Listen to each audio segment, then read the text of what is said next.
জানাচ্ছি আজকের এই প্রতিবাদ সমাবেশে। আপনারা ইতিমধ্যেই বক্তব্য শুনেছেন। একটা ঘোর অন্যায় কাজ হচ্ছে এবং এটা উদ্দেশ্য প্রণোদিতভাবে করা হচ্ছে। প্রথমত, ইসলামে আকীদার যে পার্থক্য সেটা নতুন কোনো বিষয় নয়, এ নিয়ে তর্ক চলবে, কিন্তু কারো উপরে জবরদস্তি করা যাবে না। আমরা এই দেশের বিজ্ঞ আলেম ওলামাদের কাছে অনুরোধ করব, তারা যাতে এই ধর্মীয় নির্দেশনা দেন যে সহনশীলতা আমাদের ধর্মের জন্য জরুরি, রাষ্ট্রীয় জীবনের জন্য জরুরি, এবং বাংলাদেশের বিশেষ যে বাস্তবতা আমরা এখন আছি, ঐতিহাসিক মুহূর্তে আছি।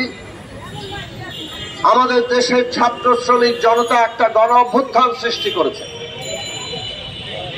এই গণ অভ্যুত্থান একটা নতুন বাংলাদেশের যাত্রার দিকে যাবে। এই অভ্যুত্থান চায় এমন একটা বাংলাদেশ যেখানে প্রত্যেকটি মানুষ তিনি তার পরিচয়, তার রাজনৈতিক বিশ্বাস সবকিছু নিয়ে এই বাংলাদেশে মাথা উঁচু করে থাকতে পারবে। এই মর্যাদা, পারস্পরিক মর্যাদা এবং সহনশীলতার সম্পর্কের মধ্যে আমরা থাকব, এই বাংলাদেশ আমরা গড়তে চাই। আজকে যখন এইরকম একটা বাংলাদেশের ঐতিহাসিক মুহূর্ত তৈরি হয়েছে, তখন দেশের ভেতরে পতিত স্বৈরাচার এবং দেশের বাইরে বাংলাদেশের যারা অস্তিত্বের বিরুদ্ধে দাঁড়াচ্ছে, তারা এই রকম অপতৎপরতা চালাচ্ছে। তারা মন্দিরে হামলা করেছে, হিন্দু সম্প্রদায়ের উপর হামলা করেছে, তারা এই দেশের রাষ্ট্রীয় প্রতিষ্ঠানগুলোর নানাভাবে অকার্যকর করে দেওয়ার চেষ্টা করছে, এবং আমরা এখন দেখছি মাজারের উপর হামলা করছে। এবং এই সমস্ত হামলা বাংলাদেশে জনগণের যে অর্জন, সেই অর্জনটাকে নস্যাৎ করে